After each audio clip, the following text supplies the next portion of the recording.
요셉이 형들에게 노예로 팔렸을 때 그때까지 사실은 그의 인생에 완전하게 결정된 것은 아무것도 없었죠. 왜냐하면 상황이라는 것은 항상 두 가지 갈림길을 품고 있기 때문입니다. 그 상황이 요셉의 인생을 비참하게 만들 수도 있었고, 그 상황이 요셉의 인생을 축복의 시작이 되게 할 수도 있었습니다.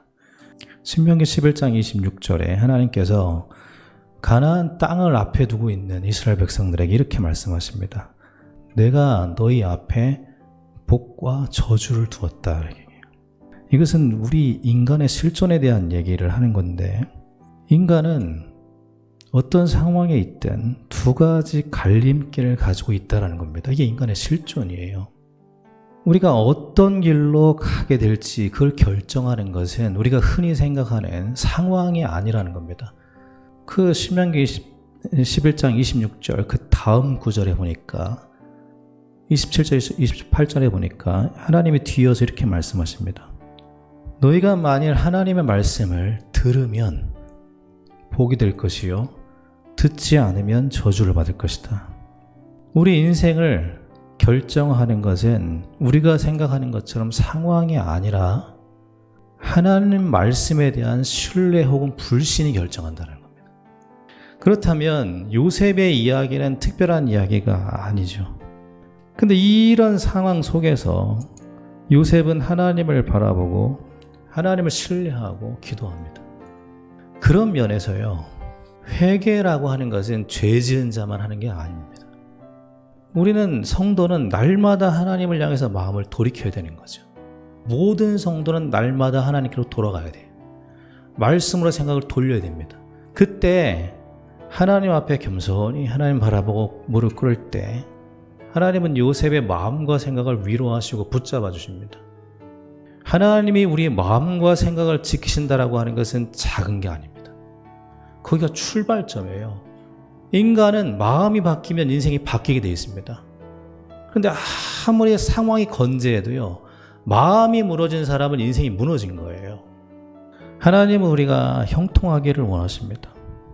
근데 그 형통의 시작점은 어떤 상황이 내가 원하는 대로 되었을 때가 아니라 하나님 말씀이 진실하게 믿어지는 그때가 축복의 시작점이요 형통의 시작점이라고 성경은 말합니다. 하나님 외에는 나에게 소망이 없구나. 이게 진실하게 믿어지는 겁니다. 하나님 외에는 내가 의지할 데가 없구나. 그래서 우리가 알아야 될 건 뭐냐면 이겁니다. 인생의 진정한 피난처와 구원은 하나님밖에 없습니다. 진실하게 하나님 바라볼 때 인생은 안식을 얻는 겁니다. 하나님 만나시고 그 안에서 안식하시기 바랍니다. 오늘 본문에서 반복해서 하시는 말씀이 뭡니까? 내가 너를 붙들리라, 내가 너를 도우리라 해요. 이 하나님의 말씀이 우리 속에 채워지길 바랍니다. 이게 하나님이 우리를 향한 마음이거든요. 우리가 정말 예수님을 구주로 영접한 하나님의 자녀가 맞다면 우리는 하나님께 붙들린 존재다. 하나님께서 도우시는 존재다.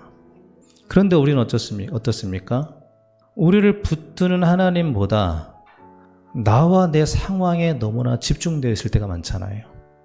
우리 자신에게 너무 집중하느라 나를 붙잡고 있는 분을 바라보지 못하는 거예요. 하나님이 우리에게 말씀하십니다. 내가 너를 붙들 거야. 내가 너를 도울 거야. 그럼에도 불구하고 우리를 보면 우리는 항상 내 생각하느라고 정신이 고갈되어 있습니다. 이렇게 바울은 얘기했습니다. 우리는 다 질그릇 같은 존재가 맞다. 그런데 그 안에 보배가 있기 때문에 가치 있다. 어디에 우리가 집중을 하고 있습니까? 우리가 왜 회개해야 됩니까? 항상 생각을 하나님께로 돌리게 되길 바랍니다. 나를 붙들고 있는 분을 바라보기 바랍니다. 상황은 우리 인생을 결정하지 못합니다. 그럼 착각에 빠질 뿐이죠.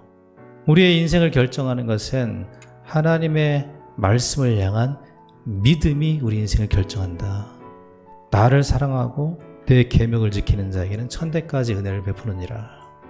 우리 성도님들이 모세처럼 나이가 들었어도 더 가치 있게 하나님이 붙드시는 인생을 살길 바랍니다. 삼손처럼 힘을 다 잃었어도 그 끝자락에 있더라도 더 힘있게 살아가는 하나님의 도움을 잊고 살아가길 바랍니다. 이렇게 기도하세요. 하나님, 내가 상황에 빠지지 않고 말씀에 빠질 수 있도록 도와주세요. 진심으로 하나님을 의지하고 하나님의 진실한 도우심을 잊고 붙드심 속에 있는 우리 성도들 되길 바랍니다. 그러므로 오늘도 우리가 생각할 것은 하나님이에요. 하나님을 생각하고 바라보자.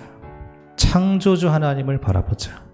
그리고 하나님을 겸손히 신뢰하고 믿음으로 엎드리자. 이런 은혜가 있게 되길 바랍니다.